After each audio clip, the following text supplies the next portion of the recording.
आज भले ही दुनिया के नक्शे पर सिंध पाकिस्तान का हिस्सा दिखता है, लेकिन सिंध हमेशा से पाकिस्तान का हिस्सा नहीं था। ये वही सिंध है जहां हजारों साल पहले मानव इतिहास की पहली महान सभ्यताओं में से एक इंडस वैली सिविलाइजेशन फली फूली थी। ये वो सिंध है जहां कभी हिंदू राजा शासन करते थे, जहां बुद्धिज्म का गहरा प्रभाव रहा और जहां बाद में अरब, फारसी, सूफी और लोकल संस्कृतियां सदियों तक साथ साथ रही। सही मायनों में यहाँ लोगों की पहचान उनके धर्म से पहले उनकी जमीन, उनकी भाषा और उनकी संस्कृति से जुड़ी थी। लेकिन 1947 में यही सिंध मुस्लिम आबादी के आधार पर भारत से अलग होकर एक नए देश पाकिस्तान का हिस्सा बन गया। ये एक ऐसा फैसला था जिसने सिर्फ बॉर्डर्स नहीं बदले बल्कि लोगों की जिंदगी एक ही रात में पलट दी। रातों रात सिंधी हिंदूज को अचानक अपना घर, अपनी जमीन, अपनी दुकानें, अपने मंदिर सब कुछ छोड़कर भागना पड़ा। हजारों परिवार अचानक रातों रात रेफ्यूजीज बन गए। सिंध में दलित हिंदूज की हालत और भी खराब हो गई। जब उनके भारत आने की बात उठी तो पाकिस्तान के प्राइम मिनिस्टर लियाकत अली खान ने इंडियन हाई कमिश्नर से साफ शब्दों में कहा, अगर ये लोग चले गए तो कराची की सड़कों और लैट्रिन्स को कौन साफ करेगा। लेकिन हालात सिर्फ सिंधी हिंदूज के खराब नहीं थे, बल्कि जिन सिंधी मुस्लिम्स ने सोचा था कि पाकिस्तान बनने से उनका भविष्य बेहतर होगा, उन्हें भी जल्द ही सच्चाई का सामना करना पड़ा। इंडिया से सिंध में आकर बसे मुहाजिर मुस्लिम्स का दबदबा बढ़ने लगा और उनकी जमीन, नौकरियां और सत्ता सब पर उनका कंट्रोल होने लगा। सिंध पर धीरे धीरे ऐसे लोगों का राज हो गया जिनका सिंध की जमीन, संस्कृति और पहचान से कोई रिश्ता नहीं था। और फिर हालात ये हो गए कि वो सिंध जो पार्टीशन के समय भारत का पहला ऐसा प्रोविंस था जिसने अपनी मर्जी से पाकिस्तान के साथ जाने का फैसला लिया था, वही सिंध 91% मुस्लिम आबादी वाला प्रोविंस होने के बावजूद पाकिस्तान से आजादी की मांग करने लगा। आइए आज समझते हैं सिंध का पूरा इतिहास, कैसे उसकी जड़ें इंडस वैली सिविलाइजेशन से जुड़ी हुई है, उस पर कौन कौन से हिंदू और बौद्ध राजाओं ने राज किया, वहां पर मुस्लिम रूल की शुरुआत कैसे हुई, आखिर सिंध पाकिस्तान का हिस्सा कैसे बना और सिंधियों के लिए एक अलग देश, सिंधु देश के सपने की हकीकत क्या है। सिंध शब्द संस्कृत के सिंधु शब्द से आया है, जो यहाँ बहने वाली सिंधु नदी यानी इंडस रिवर के नाम पर है। 1947 के पार्टीशन के बाद से सिंध पाकिस्तान का हिस्सा है। इसके वेस्ट में बलोचिस्तान, नॉर्थ में पाकिस्तान का पंजाब, ईस्ट में इंडिया के गुजरात एंड राजस्थान और साउथ में अरेबियन सी है। सिंध आबादी के मामले में पाकिस्तान का दूसरा सबसे बड़ा और एरिया के हिसाब से तीसरा सबसे बड़ा प्रोविंस है। लेकिन 1947 से पहले ऐसा कुछ भी नहीं था। सिंध की असली कहानी समझने के लिए हमें मॉडर्न बॉर्डर से बाहर निकलकर हजारों साल पीछे उस समय में चलना होगा जब सिंधु नदी के किनारे ह्यूमन हिस्ट्री की पहली महान सभ्यताओं में से एक आकार ले रही थी। आज से करीब 5000 साल पहले सिंधु नदी की वजह से इस इलाके में इंडस वैली सिविलाइजेशन फली फूली थी, जिसे सिंधु घाटी सभ्यता भी कहते हैं। इंडस सिविलाइजेशन के लोगों का ट्रेड और कल्चर काफी प्रॉस्परस था और इसी युग की कई परंपराएं आगे चलकर सिंधी आइडेंटिटी की नींव बनी। यहाँ की प्रॉस्पेरिटी को देखकर यहाँ पर्शिया के राजा साइरस और फिर मैसेडोनियन किंग अलेक्जेंडर का भी आक्रमण हुआ। आगे चलकर इस इलाके को मौर्यन डायनेस्टी ने अपने कब्जे में ले लिया। चूंकि मौर्यन किंग अशोका ने बौद्ध धर्म स्वीकार कर लिया था और इसका जमकर प्रचार भी किया था, इसलिए सिंध के भी काफी लोगों ने बौद्ध धर्म को स्वीकार किया। इस तरह उस समय तक सिंध में हिंदू और बौद्ध के रूप में दो रिलीजन्स के लोग रहते थे। इसके बाद यहाँ कुषाण किंग का शासन रहा। कुषाण राजा कनिष्क ने सिंध को चाइना के सिल्क रूट से जोड़ा, जिससे सिंध ने खूब प्रोग्रेस की। इसके बाद यहाँ की सत्ता पर राय डायनेस्टी काबिज हुई, जो 7वीं सेंचुरी तक यहाँ शासन करती रही। इस वंश के आखिरी राजा राय सहाय सेकंड थे।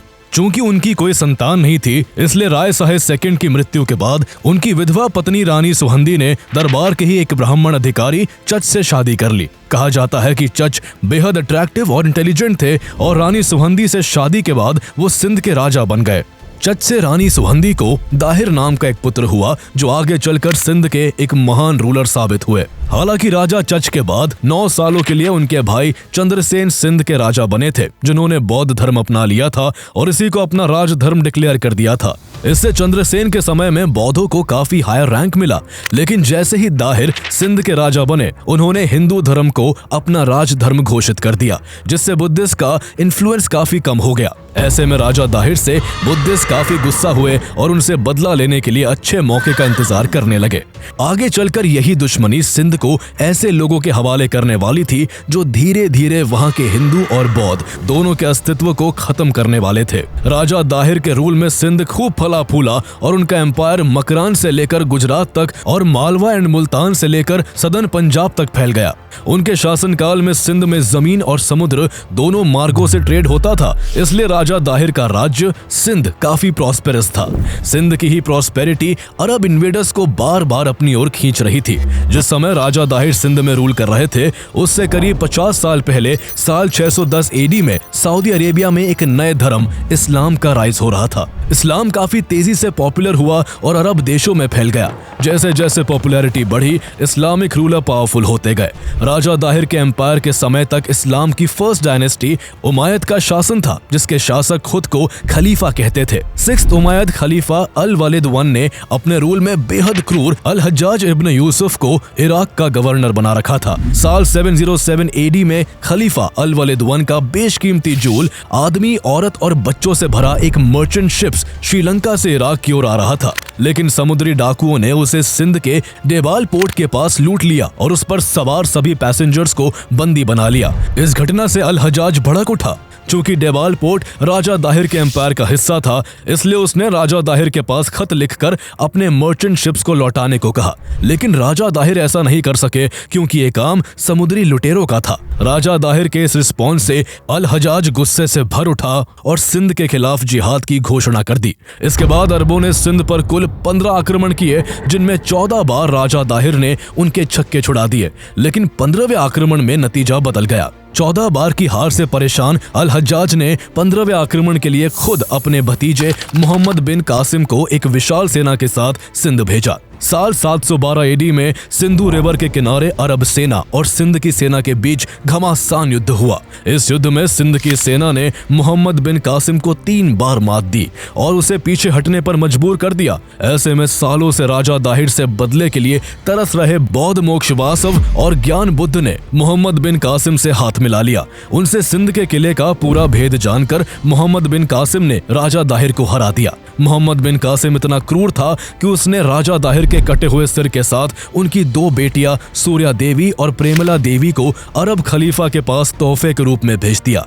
इसके बाद से ही सिंध में मुसलमानों का शासन शुरू हो गया। यही वजह है कि आज पाकिस्तान मोहम्मद बिन कासिम को एक हीरो और यहाँ तक कि फर्स्ट पाकिस्तानी मानता है। हालांकि सिंधी लोग चाहे हिंदू हो या मुसलमान कासिम को एक क्रूअल इन्वेडर मानते हैं और राजा दाहिर को अपनी धरती की रक्षा करने वाले राजा की तरह देखते हैं। 11वीं सेंचुरी में जब मिर्ग शाह सिंध का राजा बना तो जबरन हिंदुओं का इस्लाम में धर्म परिवर्तन करवाया जाने लगा। मिर्ग शाह ने एक दिन आदेश दिया कि सभी हिंदूज इस्लाम स्वीकार कर ले वरना वो उन्हें मार देगा। इस धमकी से पूरे सिंध में डर फैल गया। जान बचाने के लिए सिंध के हिंदू बड़ी संख्या में सिंधु नदी के किनारे इकट्ठा हुए और ईश्वर से रक्षा की प्रार्थना करने लगे। अगले 40 दिनों तक उन्होंने कठोर व्रत रखा, धार्मिक भजन किए और इस दौरान ना तो उन्होंने बाल कटवाए ना ही कपड़े बदले। इसी ऐतिहासिक आस्था की याद में सिंधी समुदाय आज भी उस 40 दिन की तपस्या को चालीहो के नाम से मानता है।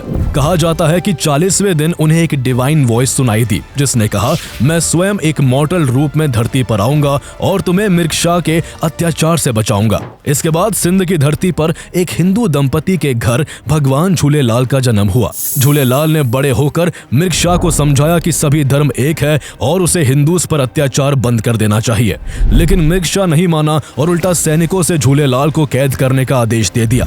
कहा जाता है कि उसके ऐसा कहते ही उसे सूचना मिली कि मिर्ग शाह के राजमहल के चारों ओर आग लग गई है और वहां अचानक बाढ़ आ गई है जिसमें उसका राजमहल पानी में डूब रहा है। ऐसे में डर के मारे मिर्ग शाह भगवान झूलेलाल की शरण में आया और उसने जबरन धर्म परिवर्तन पर रोक लगाने का वचन दिया। इसके बाद सिंध में हिंदूज और मुस्लिम्स के बीच यूनिटी स्टैब्लिश हो गई और तब से लेकर आज तक इंडिया और पाकिस्तान के सभी सिंधी चाहे हिंदू हो या मुस्लिम झूलेलाल को अपना भगवान मानते हैं। इसके बाद यहाँ सूफिज्म का दौर आया और सालों तक यहाँ शांति बनी रही।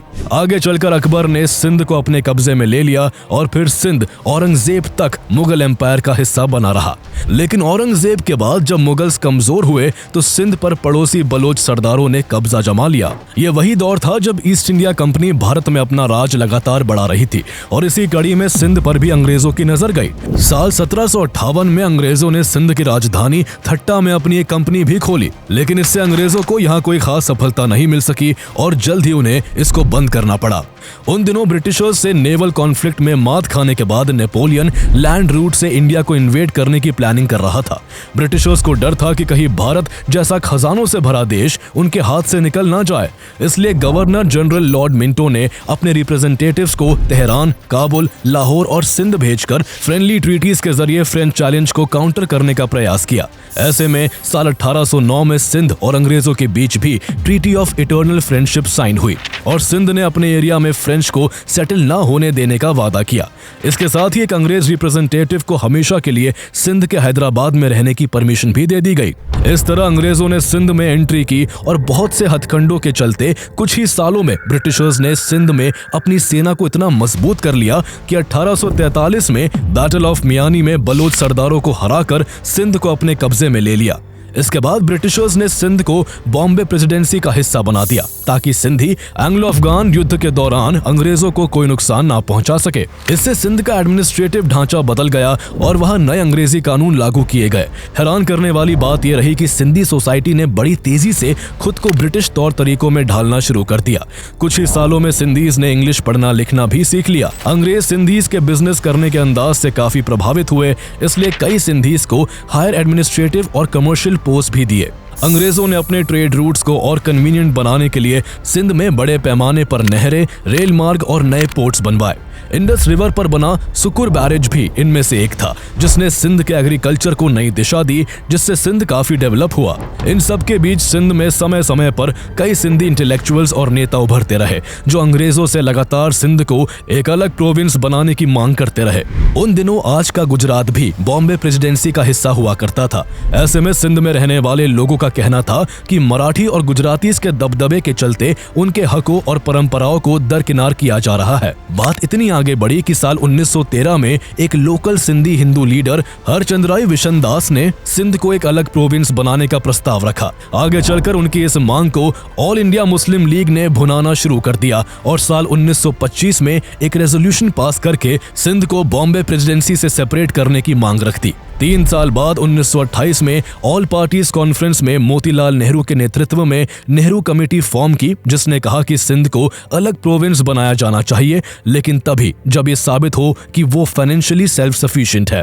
हालांकि हिंदू महासभा ने इसका जमकर विरोध किया, क्योंकि उन्हें डर था कि ऐसा होने से सिंध में हिंदूज माइनॉरिटी बन जाएंगे। अगले साल मोहम्मद अली जिन्ना ने मुसलमानों के हितों की रक्षा के नाम पर अंग्रेजों के सामने 14 पॉइंट्स डिमांड रखी, जिसमें मुस्लिमों के लिए कई मांगों के अलावा सिंध को बॉम्बे प्रेसिडेंसी से अलग करने की डिमांड भी शामिल थी। असल में मुस्लिम लीग की नजर धर्म के नाम पर इंडिया से अलग देश पाकिस्तान बनाकर उसमें सिंध को भी शामिल करवाने पर टिकी हुई थी। इसके पीछे का एक बड़ा कारण यह भी था कि 1930 तक सिंध में मुस्लिम मेजॉरिटी हो चुके थे और वो सिंध की आबादी का लगभग 75% हिस्सा थे।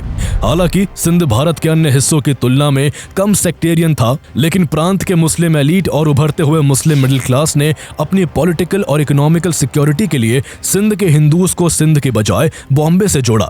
मुस्लिमों ने सिंधी हिंदूज को इस रूप में प्रचारित किया कि उन्हें सिंध की तुलना में बॉम्बे के हितों की चिंता है, क्योंकि उस समय तक अधिकांश सिंधी हिंदूज सिंध को बॉम्बे से अलग करने का विरोध कर रहे थे।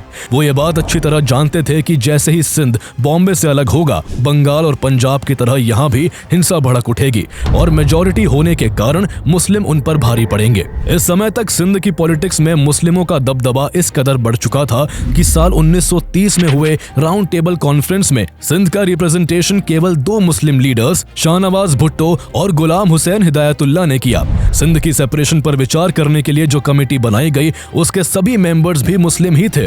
साल 1932 आते आते सिंध को बॉम्बे से अलग करने का यह आंदोलन इतना बढ़ गया कि सिंध के लोकल मुस्लिम लीडर्स ने 10 सितंबर को सेपरेशन डे के रूप में मनाना शुरू कर दिया। साल 1935 में सिंध में ऑटोनॉमी की उठ रही लगातार मांग के आगे ब्रिटिशर्स आखिरकार झुक गए और अक्टूबर 1935 में ब्रिटिश पार्लियामेंट ने गवर्नमेंट ऑफ इंडिया एक्ट 1935 के तहत सिंध को बॉम्बे से अलग एक प्रोविंस डिक्लेयर कर दिया, जो 1 अप्रैल 1936 से लागू होना था। लैंसलॉर्ड ग्राहम को सिंध का पहला गवर्नर अपॉइंट किया गया और उनके एडवाइजरी कमेटी में लोकल लीडर्स शाहनवाज भुट्टो, गुलाम हुसैन हिदायतुल्ला और दीवान हीरानंद को जगह दी गई। इस तरह से सिंधी लोगों को अपनी पॉलिटिकल आइडेंटिटी मिली और लोकल लीडर्स को एडमिनिस्ट्रेशन में सीधी भागीदारी का मौका मिला। अलग प्रोविंस बनते ही सिंध की पॉलिटिक्स ने करवट लेना शुरू कर दिया। जहां शहरों की हिंदू बिजनेस कम्युनिटी पर कांग्रेस का गहरा प्रभाव था, तो वहीं दूसरी ओर रूरल एरियाज में जहां की इकोनॉमी एग्रीकल्चर पर बेस थी, वहां मुस्लिम लीग की पकड़ थी। मोहम्मद अली जिन्ना, जो खुद सिंध से जुड़े थे, उनके सिंधी बैकग्राउंड ने यहां मुस्लिम लीग की पकड़ मजबूत करने में काफी मदद की।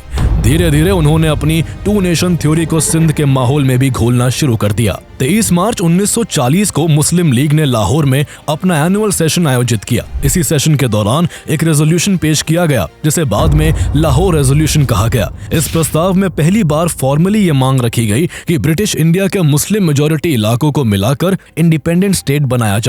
इस अधिवेशन में मोहम्मद अली जिन्ना ने 2 घंटे का एक लंबा भाषण दिया, जिसमें उन्होंने पाकिस्तान की क्रिएशन के लिए टू नेशन थ्योरी को सही ठहराते हुए कहा कि हिंदूज और मुस्लिम सिर्फ 2 धर्म नहीं, बल्कि 2 अलग पॉलिटिकल और सोशल नेशंस है, जिन्हें एक ही कॉन्स्टिट्यूशनल फ्रेमवर्क में सुरक्षित नहीं रखा जा सकता। सिंधी मुस्लिम आबादी को भी ये डर था कि इंडिया के साथ जाने से उनकी पॉलिटिकल पावर काफी लिमिटेड हो जाएगी और उनके साथ अन्याय होगा। ऐसे में उन्होंने तय किया कि क्यों ना मुस्लिम लीग की हेल्प करके मुस्लिम मेजॉरिटी देश पाकिस्तान में शामिल हो जाए। उसका असर ये हुआ कि लाहौर रेजोल्यूशन के 3 साल बाद मार्च 1943 में सिंध की विधानसभा ने पाकिस्तान की मांग को लेकर एक प्रस्ताव पारित कर दिया। इस तरह सिंध असेंबली ब्रिटिश इंडिया की पहली लेजिस्लेटिव असेंबली बनी, जिसने पाकिस्तान के पक्ष में रेजोल्यूशन पास किया था। 1946 में हुए इंडियन प्रोविजनल इलेक्शंस में मुस्लिम लीग ने मुस्लिम्स के लिए रिजर्व्ड 492 सीट्स में से 429 सीट्स पर जीत हासिल की। इसमें सिंध की 34 मुस्लिम रिजर्व्ड सीट्स में से 28 सीट पर मिली जीत भी शामिल थी। ये नतीजा साफ तौर पर दिखाता था कि मुस्लिम इलेक्टोरेट में मुस्लिम लीग का दबदबा पूरी तरह स्टैब्लिश हो चुका था और इससे उनकी अलग देश की मांग और मजबूत हो गई। इसके चलते देश में जगह जगह खूनी दंगे भी भड़क उठे। ऐसे माहौल में last British governor general Lord Mountbatten ने जून 3 प्लान पेश किया, जिसके हिसाब से इंडिया को डिवाइड करके मुस्लिम मेजॉरिटी एरियाज को एक अलग इंडिपेंडेंट नेशन पाकिस्तान बनाना था। इसे कांग्रेस और मुस्लिम लीग दोनों ने एक्सेप्ट कर लिया। इस प्लान को इंडियन इंडिपेंडेंस एक्ट 1947 के जरिए इम्प्लीमेंट किया गया, जिसके तहत पंजाब और बंगाल को हिंदू और मुस्लिम पॉपुलेशन के बेस पर 2 हिस्सों में बांटा गया, क्योंकि यहाँ हिंदू और मुस्लिम की आबादी लगभग बराबर थी। इस तरह जहाँ ईस्ट पंजाब और वेस्ट बंगाल इंडिया में रहे, तो वही वेस्ट पंजाब और ईस्ट बंगाल को पाकिस्तान में शामिल कर दिया गया। लेकिन सिंध की कहानी थोड़ी अलग थी। सिंध में मुस्लिम आबादी हिंदुओं से लगभग 3 गुना ज्यादा थी। ऐसे में सिंध को इंडिया और पाकिस्तान के बीच बांटने जैसा कोई ऑप्शन ही नहीं था। इसलिए सिंध किसके साथ जाएगा, इसका फैसला सिंध असेंबली पर छोड़ दिया गया। 26 जून 1947 को सिंध असेंबली में घंटों बहस हुई। मुस्लिम लीग के नेताओं ने दलील दी कि सिंध का सोसाइटल स्ट्रक्चर और उसकी सूफी इस्लामिक ट्रेडिशन उसे पाकिस्तान की ओर खींचती है। कांग्रेस और हिंदू नेताओं ने इसका विरोध किया, लेकिन नंबर्स उनके पक्ष में नहीं थे।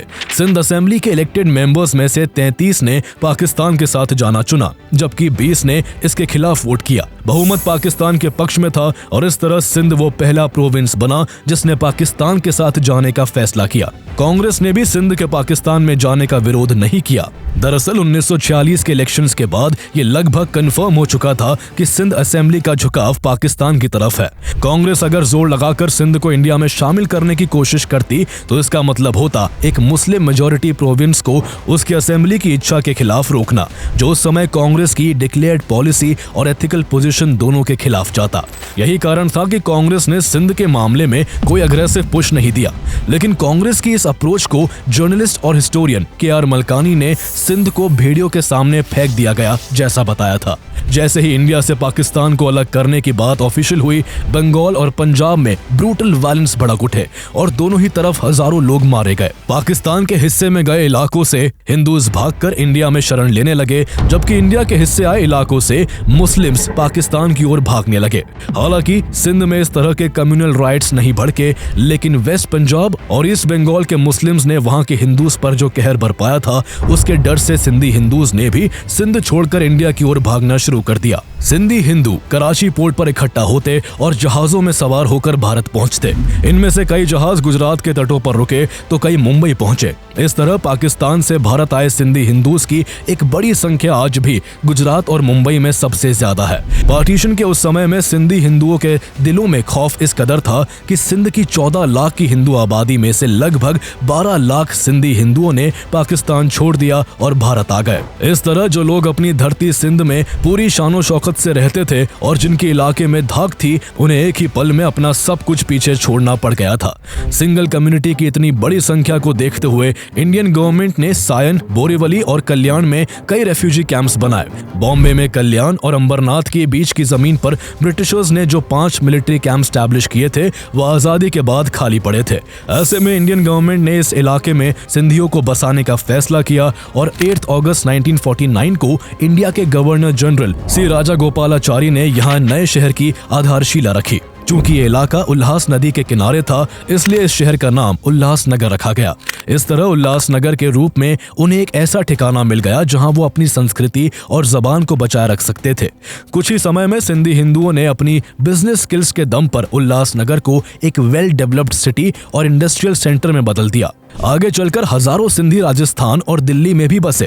सिंधी एजुकेशन की इंपॉर्टेंस को भी अच्छी तरह समझते थे, इसलिए उन्होंने जल्द ही जय हिंद कॉलेज जैसे इंस्टीट्यूशंस खोल लिए। समय के साथ सिंधी सरकारी नौकरियों में भी पहुंच बनाने लगे और भारतीय समाज का एक अहम हिस्सा बन गए, क्योंकि भारतीय लोगों और भारत सरकार ने सिंधीज का बाहे खोलकर स्वागत किया था। साल 1967 में इंडियन गवर्नमेंट ने कॉन्स्टिट्यूशन में अमेंडमेंट करके सिंधी को इंडिया की 22 ऑफिशियल लैंग्वेजेस में से एक बना दिया। पाकिस्तान से भारत आए सिंधी हिंदूज तो भारत में अपने अधिकारों के साथ रहने लगे, लेकिन पार्टीशन के बाद पाकिस्तान में बचे सिंधी मुस्लिम्स और सिंधी हिंदूज का हाल बुरा हो गया। सिंध में ज्यादातर लोअर कास्ट और गरीब सिंधी हिंदूज ही रह गए थे, जो सफाई, सैनिटेशन, मैनुअल लेबर जैसे काम करते थे।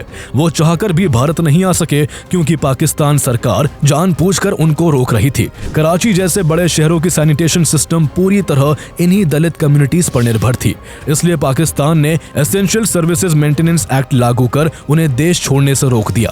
पाकिस्तान के प्राइम मिनिस्टर लियाकत अली खान ने साफ शब्दों में इंडियन हाई कमिश्नर से कहा था, अगर ये लोग चले गए तो कराची की सड़कों और टॉयलेटों को कौन साफ करेगा। जिस तरह हिंदू सिंध से भागकर इंडिया आए थे, वैसे ही काफी संख्या में मुस्लिम्स ने भारत को छोड़कर सिंध का रुख किया था, जिन्हें पाकिस्तान में मुहाजिर कहा गया। इंडिया से भागकर आए इन मुहाजिरों को सिंध के उन इलाकों में बसाया गया जहां पहले समृद्ध हिंदूज रहते थे।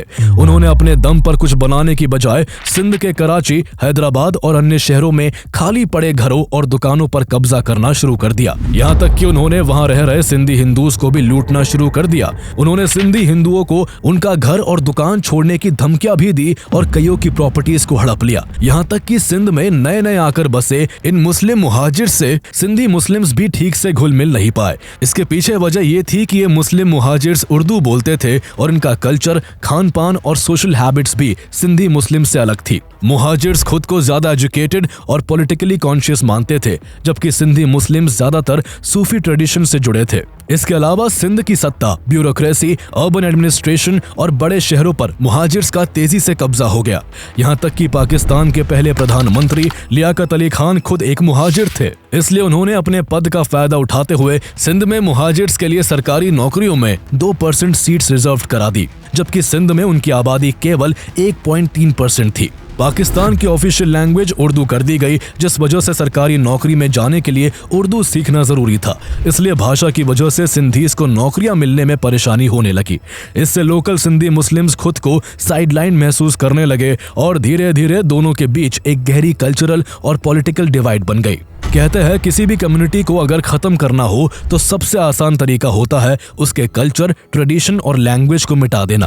पाकिस्तान का हिस्सा बनने के बाद सिंध में कुछ ऐसा ही खेल खेला गया था। पाकिस्तान ने सोचा कि अगर वो सिंध पर जबरदस्ती उर्दू थोप देगा और उनके कल्चर एंड ट्रेडिशन को साइडलाइन कर देगा तो उनकी हजारों साल पुरानी आइडेंटिटी खुद ब खुद मिट जाएगी। लेकिन पाकिस्तान एक बात समझ नहीं पाया कि सिंध चुपचाप बैठने वालों में से नहीं था, बल्कि इसके खिलाफ पाकिस्तान में रह रहे सिंधियों ने अपने लोगों को एकजुट करना शुरू कर दिया। सिंधी हिंदू और सिंधी मुस्लिम दोनों एक साथ आ गए, जिससे इस आंदोलन को रफ्तार मिली और वो सिंधी लोगों के लिए सिंधु देश की मांग करने लगे। साल 1967 में सिंधी नेशनलिस्ट लीडर्स गुलाम मुर्तजा सईद और पीर अली मोहम्मद राशिदी ने इस मूवमेंट को एक नई दिशा दी। गुलाम मुर्तजा सईद ने a nation in change Sindhu देश नाम की एक बुक लिखी और उसमें सिंधु देश का ब्लूप्रिंट प्रेजेंट किया। उनका तर्क था कि सिंध कोई सामान्य प्रोविंस नहीं, बल्कि अपनी distinct language, culture, 5000 year old history and Indus valley civilisation का घर होने के कारण इमेंस प्राइड रखता है। सैयद का कहना था कि पार्टीशन के बाद सिंध को पाकिस्तान में एक कॉलोनाइज्ड रीजन की तरह ट्रीट किया गया,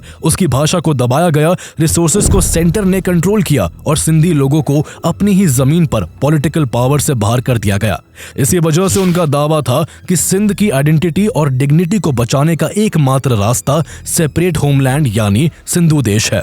इसी बीच भाषा के आधार पर ईस्ट बंगाल में शुरू हुई आग 1971 में पाकिस्तान से एक अलग देश बांग्लादेश बनकर खत्म हुई। बांग्लादेश के अस्तित्व में आने से सिंधु देश बनाने की मांग और तेज हो गई। ईस्ट बंगाल के संघर्ष से प्रेरणा लेकर गुलाम मुर्तजा सईद ने सिंध तहरीक नाम का संगठन बनाया। गुलाम मुर्तजा सईद के अलावा सिंधु देश बनाने की मांग करने वालों में इब्राहिम जोयो और शेख अयाज का नाम भी शामिल है, जिन्हें सूफी सेंट्स ऑफ सिंधी नेशनलिज्म कहा जाता है। जनरल जिया उल हक के शासन में सिंध में गुरिल्ला यूनिट्स उभरने लगी और वो यूनिट्स इस्लामाबाद की पंजाबी डोमिनेटेड फेडरल ट्रूप्स के खिलाफ लड़ने लगी, लेकिन पाकिस्तानी आर्मी ने उन्हें हर बार बुरी तरह से कुचल दिया। लेट 1980s में गुलाम मुर्तजा सईद सिंध नेशनल अलायंस के नेता बने और उन्होंने अनेक आइडियोलॉजिकल ग्रुप्स को एक मंच पर लाने की कोशिश की, लेकिन 1988, 1990 और 1993 के इलेक्शंस में उनकी पार्टी एक भी सीट नहीं जीत सकी, जिसके बाद सिंधु देश का मूवमेंट थोड़ा कमजोर पड़ गया।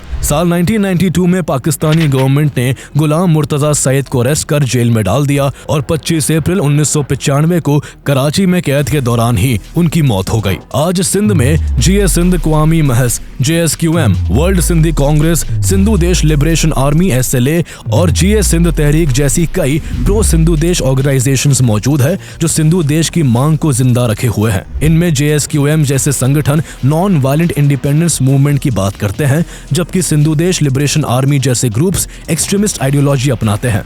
आज भी सिंध में 25 अप्रैल यानी गुलाम मुर्तजा सईद की मौत के दिन उनके समर्थक भारी प्रदर्शन करते हैं और अपने लिए सिंधु देश की मांग को दोहराते हैं। भले ही आज तक सिंधु देश की मांग पूरी नहीं हो सकी है, लेकिन सिंधु देश एक विचार है जो पाकिस्तान के सिंध प्रांत और दुनिया भर में फैले सिंधीज का एक सपना है, जिसे उन्होंने अपने सीने में जिंदा रखा है। कुछ दिन पहले भारत के डिफेंस मिनिस्टर राजनाथ सिंह ने सिंधी सोसाइटी द्वारा आयोजित एक इवेंट में ये कहकर सिंधु देश को चर्चा में ला दिया कि आज भले ही सिंध की धरती भारत का हिस्सा नहीं है, लेकिन सांस्कृतिक रूप से सिंध हमेशा भारत का हिस्सा रहेगा। उन्होंने आगे कहा कि जहां तक जमीन का सवाल है तो सीमाएं बदल भी सकती है और हो सकता है कल सिंध फिर से भारत में वापस आ जाए। X vice prime minister Lal Krishna Advani की बुक का जिक्र करते हुए वो कहते हैं कि सिंधी हिंदूज आज तक सिंध को भारत से अलग करने की बात को कबूल नहीं कर पाए हैं। इससे पता चलता है कि भारत आज भी सिंध प्रदेश को अपना हिस्सा मानता है। इसकी एक झलक भारत के नेशनल एंथम में भी दिखती है, जहां आज भी सिंध को इंडिया के एक इलाके के रूप में जगह दी गई है। अगर आपको सिंध की ये कहानी सोचने पर मजबूर करती है तो आपको बलोचिस्तान की कहानी भी जरूर जाननी चाहिए कि आखिर कैसे पाकिस्तान का एक और हिस्टोरिक रीजन अपनी आइडेंटिटी, रिसोर्सेज और ऑटोनॉमी के लिए दशकों से स्ट्रगल कर रहा है। बलोचिस्तान की पूरी कहानी आप हमारी पिछली वीडियो में देख सकते हैं, जिसका लिंक आपको इस वीडियो के डिस्क्रिप्शन में मिल जाएगा।